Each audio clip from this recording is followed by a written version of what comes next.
अस्सलामु अलैकुम। I am miss Zubaida और आप मेरा चैनल देख रहे हैं। जैसे कि मैंने आपको एक्सरसाइज 1.1 कंप्लीट करवा दी थी, जिसमें मैंने आपको rational irrational terminating non terminating सिखाया था, बताया था, और इसके साथ साथ मैंने आपको नंबर लाइन भी सिखाया था। ठीक है, अब हम उसके बाद जो हमारा टॉपिक आ रहा है वो आ रहा है प्रॉपर्टीज़ ऑफ रियल नंबर। ठीक है, तो हमने जो है सबसे पहले प्रॉपर्टीज़ को समझना है कि रियल नंबर की प्रॉपर्टीज़ क्या होती हैं।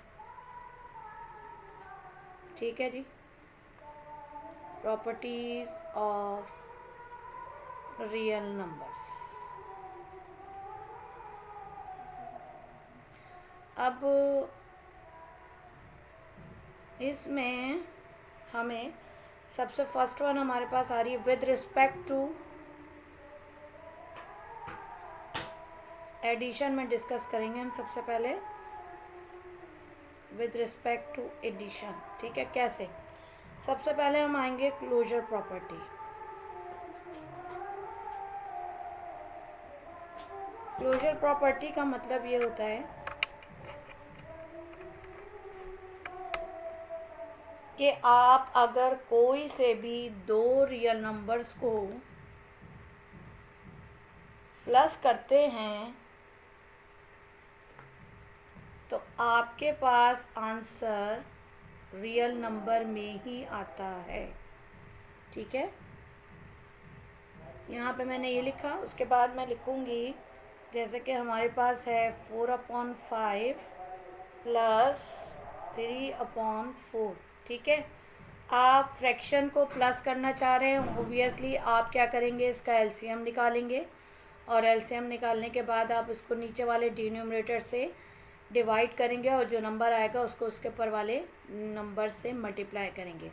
तो ये कितने पे डिवाइड होगा? 4×5 = 20 पे डिवाइड होगा, और 5×3 यहाँ आ जाएगा 15 प्लस, और अगर हम इसको करेंगे तो 5×4 पे ये डिवाइड होगा एंड 4×4 16 आ जाएगा। ठीक है, तो यहाँ पर हमारे पास आएगा 31/20। एक्चुअली मैंने इधर से नहीं लिखा 31, मैंने 1 पहले लिखा क्योंकि 6 और 5 को मैंने प्लस किया, 1 आया। ठीक है, 6 और 5 11, 1 कैरी आ गया, फिर आपका 1 2 3, ये तो 31 आ गया। तो आपने देखा कि आपके जो दो रियल नंबर्स थे, ये जो दो ऊपर भी और नीचे भी दो रियल नंबर्स थे, जब आपने इनको प्लस किया तो आपके पास जो आंसर आया था वो भी रियल नंबर की फॉर्म्स में ही आया। ठीक है, तो क्लोजर प्रॉपर्टी वो प्रॉपर्टी होती है जिसमें किसी भी दो रियल नंबर्स को अगर आप प्लस करते हैं तो उसका आंसर आता है वो भी आपको रियल नंबर की फॉर्म में ही मिलता है। ठीक है, अब नेक्स्ट आते हैं हम इसके कॉम्यूटेटिव प्रॉपर्टी। कॉम्यूटेटिव प्रॉपर्टी का जिक्र बहुत दफ़ा हो चुका है।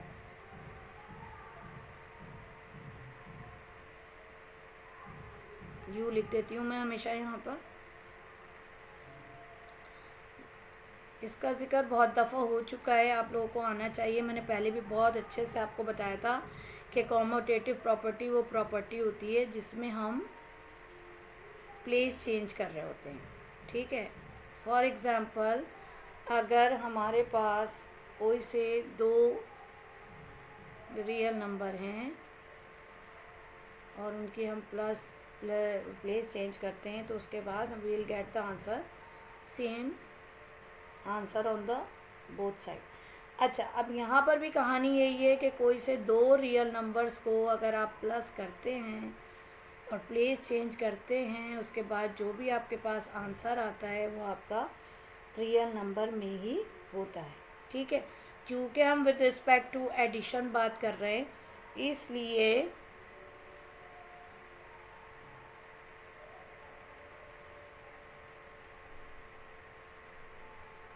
इनके जो रेडिकेंट है चूँकि वो सेम नहीं है इसलिए ये ऐसे ही रहेगा, प्लस होने के बाद भी इसकी यही फॉर्म आएगी। लेकिन बहरहाल we change the place and will get the answer same answer on the both side. ठीक है ना। अब आते हैं हम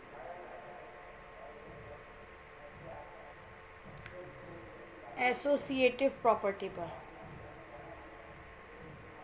एसोसिएटिव प्रॉपर्टी भी बहुत अच्छे से समझाई थी मैंने आपको अपने प्रीवियस क्लासेस में, जो था बहुत अच्छे से मैंने इसको एक्सप्लेन करने की कोशिश की थी। एसोसिएटिव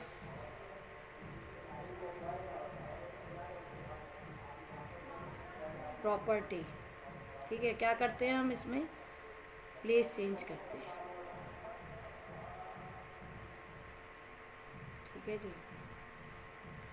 प्लेस नहीं चेंज करते, ग्रुप चेंज करते हैं। ए प्लस बी, बी प्लस सी, देन ए प्लस बी और प्लस सी। आपने देखा कि पहले इसने इसके साथ ग्रुप बनाया हुआ था और उसके बाद इसने इसके साथ ग्रुप बना लिया। पहले जो था ये अलग थे, अब ये इसके साथ ग्रुप में शामिल हो गए, ये अलग हो गए, ठीक है। अब यहाँ पर अगर हम, आपको पहले भी बताया था, अच्छा यहाँ पर अगर आप कोई भी in the form of fraction आप नंबर ले लें, तो आप कोई भी जो आप नंबर लेते हैं वो जो है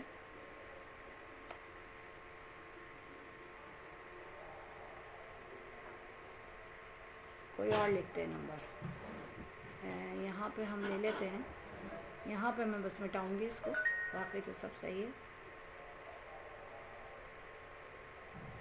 यहाँ पर हम ले रहे हैं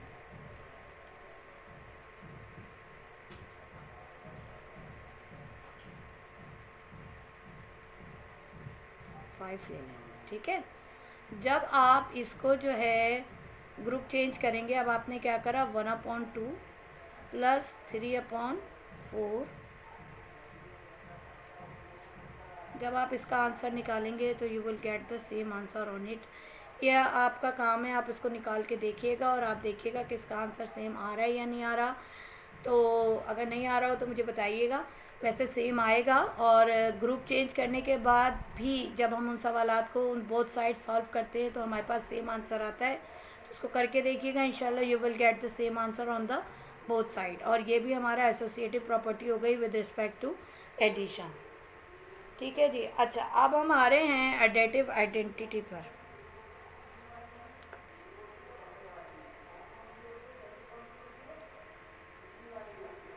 एडेटिव आइडेंटिटी पे आएंगे हम।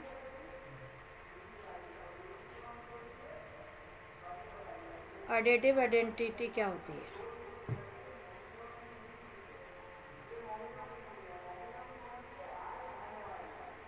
एडेटिव आइडेंटिटी होती है आपकी, देखें, A plus zero is equal to zero plus A is equal to A, ठीक है ना। तो अब इसमें जो है एडेटिव आइडेंटिटी जो होगी ना वो आपकी ज़ीरो होगी, ठीक है। ये आपका क्या है, ये आपका ओ नहीं है बल्कि ये आपका क्या है, ज़ीरो, ठीक है। अच्छा, मैं अपने स्टूडेंट्स को ये बताती हूँ कि एडेटिव आइडेंटिटी में कोई भी जो नंबर है, कोई भी नंबर है, उसमें आप एक नंबर क्या प्लस कर दें कि वही आंसर आपके पास आ जाए, ठीक है। उसमें आप एक ऐसे क्या प्लस कर दें कि वही आ जाए। तो यहाँ पर अगर हम इसमें ज़ीरो प्लस करते हैं तो हमारे पास आंसर जो है वो वही आ जाता है दोबारा से। तो एडेटिव आइडेंटिटी जो होती है वो हमारे पास क्या होती है, ज़ीरो, राइट। अच्छा, अब हम आते हैं इसी के एडेटिव इन्वर्स पर, ठीक है। एडेटिव इन्वर्स क्या होता है हमारा, क्या होता है इन्वर्स से ही आपको पता है, आपको थोड़ा सा आइडिया हो रहा होगा कि इन्वर्स का मतलब होता है अपोजिट, ठीक है ना। यानी आप किसी भी नंबर का अपोजिट ले लें। तो मैं इसी तरह से बच्चों को याद दहानी करवाती हूँ कि जैसे अगर हमारे पास 6 है और इसका हमें इन्वर्स लेना है तो हम लेंगे -6, ठीक है, वो विल इक्वल टू ज़ीरो, ठीक है ना। तो इसी तरह अगर हम यहाँ पे -6 ले रहे हैं और हम इसका एडेटिव इन्वर्स लेंगे तो वो +6 होगा और you will get the answer zero, ठीक है। तो इसमें ये होता है कि जब हम किसी भी नंबर का हम इन्वर्स ले लें, किसी भी नंबर का एक ऐसा इन्वर्स लें कि जिससे वो जो है वैल्यू आपके पास ज़ीरो के बराबर हो जाए, तो फिर हम उसका इन्वर्स लेते हैं। अगर माइनस ए होता है तो हम प्लस ए लेते हैं, और अगर प्लस ए होता है तो हम माइनस लेते हैं, क्योंकि हम एडेटिव इन्वर्स की बात कर रहे हैं। We are not talking about the multiplicative inverse. Additive inverse और जितनी प्रॉपर्टीज़ को डिस्कस कर रहे हैं विद रिस्पेक्ट टू एडिशन कर रहे हैं, तो इसलिए यहाँ पर ये एडेटिव इन्वर्स होगा कि किसी भी नंबर का आप अपोजिट लें और आपको वो वैल्यू या आंसर जो है उसका ज़ीरो के बराबर। अच्छा जी, अब हम कहेंगे प्रॉपर्टीज़ ऑफ रियल नंबर्स। ठीक है,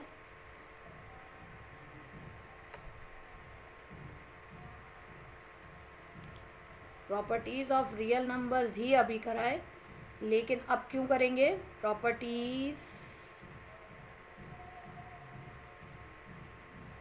ऑफ रियल नंबर्स ही हैं,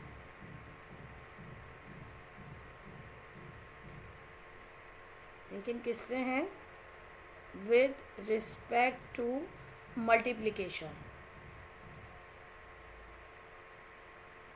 मल्टीप्लिकेशन हो गया। अच्छा, अब आप फर्स्ट वन हमारी वही बिल्कुल सेम होगी। मैं चाहती थी कि मैं आपको उसके साथ साथ सिखाऊं, लेकिन फिर मैंने सोचा कि नहीं, ये आपके एकदम आपके जहन में कोई कन्फ्यूजन ना रह जाए। तो क्लोजर प्रॉपर्टी वही प्रॉपर्टी है कि जब हम किसी भी रियल नंबर को दूसरे रियल नंबर के साथ मल्टीप्लाई करते हैं तो हमारे पास एक रियल नंबर ही आता है।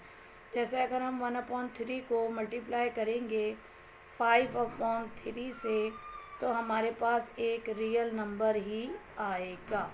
और मल्टीप्लिकेशन ये इस तरह से होती है, न्यूमरेटर को न्यूमरेटर से और डिनोमिनेटर को डिनोमिनेटर से आप मल्टीप्लाई करवाते हैं। ठीक है। अच्छा, अब हम आ रहे हैं, आगे चलते हैं, इसकी की कॉम्यूटेटिव प्रॉपर्टी को लेके चलते हैं।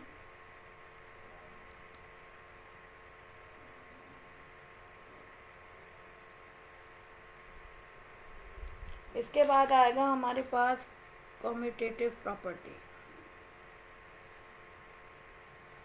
वही सारी प्रॉपर्टीज़ अब हमारे पास रिपीट होंगी, लेकिन with respect to multiplication.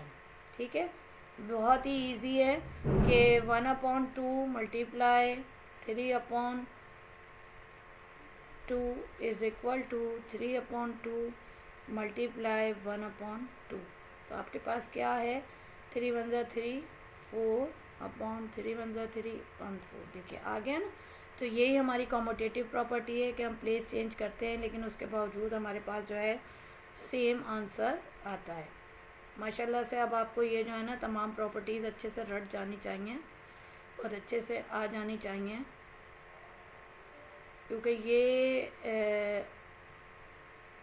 MCQs में आती हैं ज़्यादातर प्रॉपर्टीज़।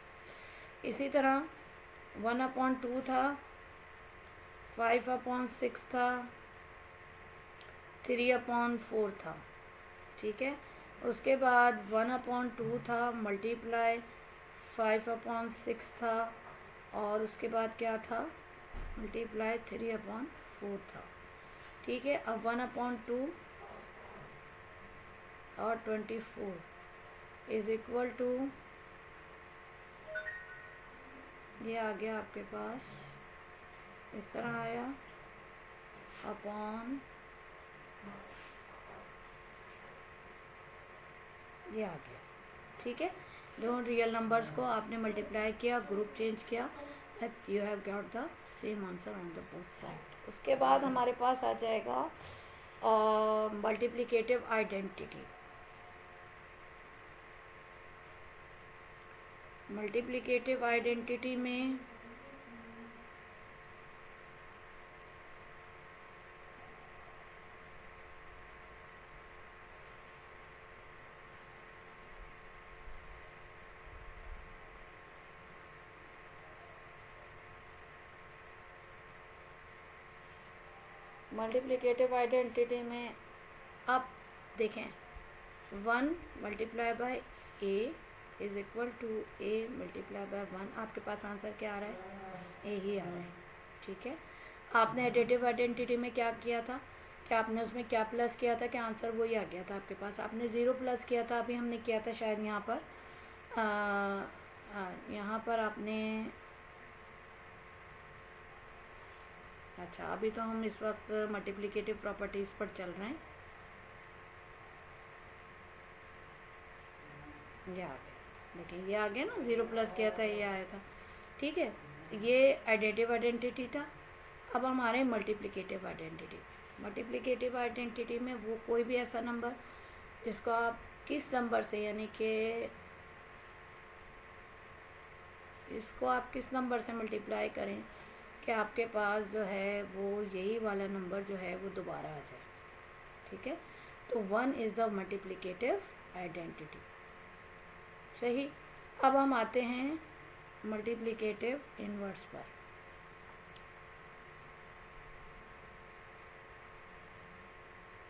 अब मल्टीप्लिकेटिव इनवर्स पर आएंगे तो क्या होगा। इनवर्स का मतलब मैंने आपको बताया कि जो है आपके पास इनवर्स का मतलब अपोजिट है। तो मल्टीप्लिकेटिव इनवर्स में आप क्या कर सकते हैं, देखते हैं।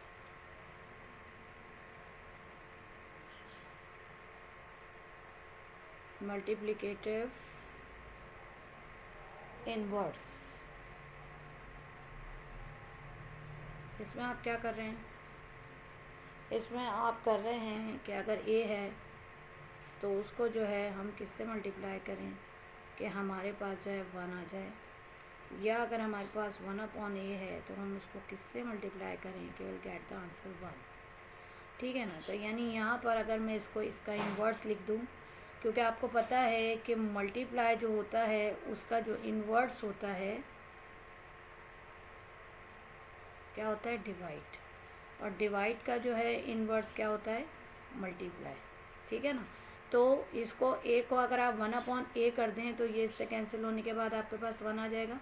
इसी तरह अगर यहाँ डिवाइड में की फॉर्म में है ये डिवाइड की फॉर्म में है, इसका आप मल्टीप्लिकेटिव लिख दें तो ये यहाँ पे क्या आ जाएगा, 1 के बराबर हो जाएगा, और ये इसका क्या होगा, मल्टीप्लिकेटिव इन्वर्स होगा। ठीक है, अच्छा इसी तरह यहाँ पर हम जो है एक आपके साथ डिस्कस करेंगे डिस्ट्रीब्यूटिव प्रॉपर्टी। डिस्ट्रीब्यूटिव प्रॉपर्टी हमारी आती है, वो भी मैंने आपसे बहुत अच्छे से डिस्कस की थी, बहुत अच्छे से मैंने आपसे डिस्कस की थी, आपको याद होगी, मुझे यकीन है इस बात का इंशाल्लाह। डिस्ट्रीब्यूटिव प्रॉपर्टी आपको बताया था मैंने यूनियन इंटरसेक्शन में। ठीक है ना, उस पर मैंने आपको बताया था कि एक्चुअली ये डिस्ट्रीब्यूट होता है। तो अब अगर हम इसको हम इस तरह से भी याद रख लेते हैं, अब यहाँ पर distributive property over of multiplication की हम बात करेंगे, over addition.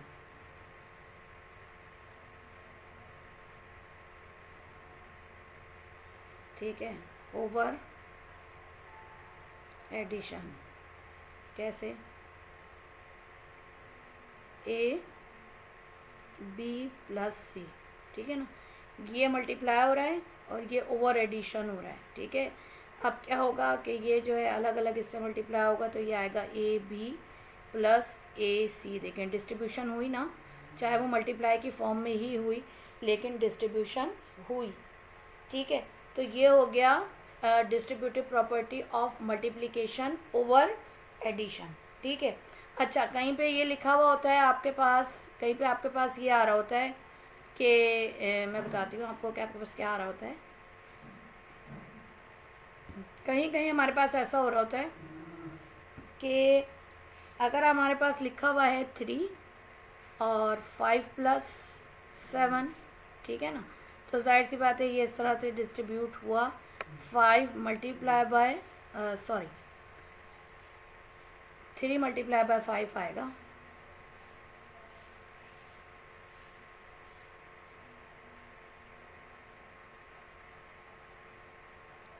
Three multiply by 5 plus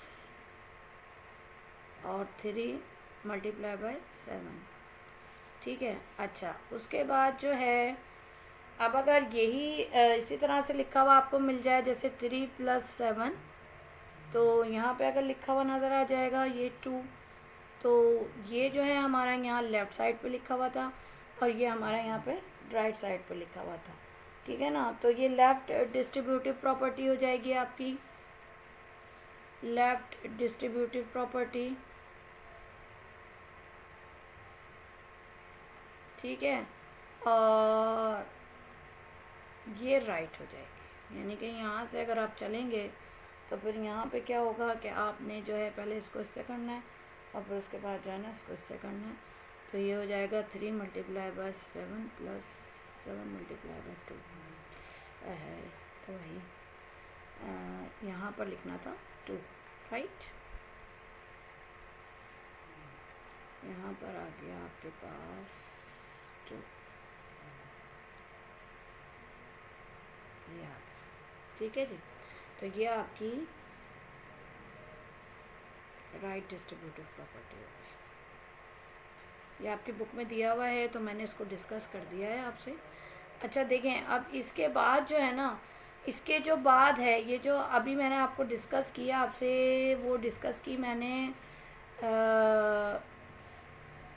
इस तरह से properties of real number with respect to addition आपसे करी मैंने, ठीक है ना। उसके बाद जो थे हम चले थे, फिर हमने जो था प्रॉपर्टीज़ आपके साथ दोबारा से real number properties with respect to multiplication करी थी। अब इसमें जो है आपके पास जो अभी प्रॉपर्टीज़ आएंगी वो आएंगी equality of real numbers and inequality of real numbers ना। उन दो प्रॉपर्टीज़ को मैं एक साथ डिस्कस करूँगी, लेकिन वो अपने, ये पार्ट 1 होगा मेरा और वो पार्ट 2 होगा।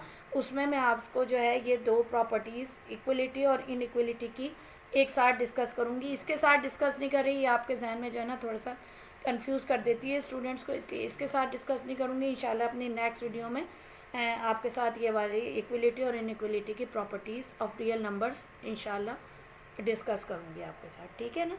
ओके, थैंक यू, जज़ाकल्लाह, अल्लाह हाफ़िज़।